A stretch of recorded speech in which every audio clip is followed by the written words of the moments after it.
In this guide, I'm going to show you how you can allow voice to be shared here on a PS5. Before we do get into this guide, make sure to like the video and subscribe to the channel with all notifications on. It really does help the channel and it lets us know that you want more content like this. We'd greatly appreciate it. And if at any point throughout this guide you had any questions, just ask them down in the comment section below and we can help you out further. I'm going to be doing my best to reply to every single comment down there.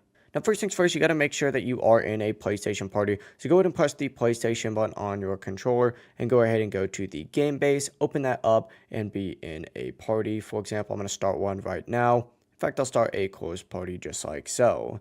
Once you're in the party itself, you need to find the three little dots on here. Go ahead and select that and you're going to see all these options. You need to find voice chat settings on here and find an option that says share your voice.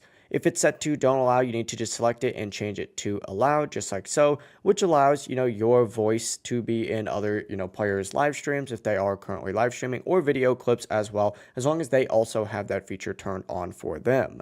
That's actually the full process right there. As long as it's set to allow, your voice will be included in other players' podcasts and video clips while you're in the party. But that is it. If you guys have any questions, ask them down in the comment section below and we can help you out further. I'm going to be doing my best to reply to every single comment down there. Before you do leave this guide, make sure to like the video and subscribe to the channel with all notifications on. It really does help us out and it lets us know that you want more content. Have a great rest of your day though. Peace.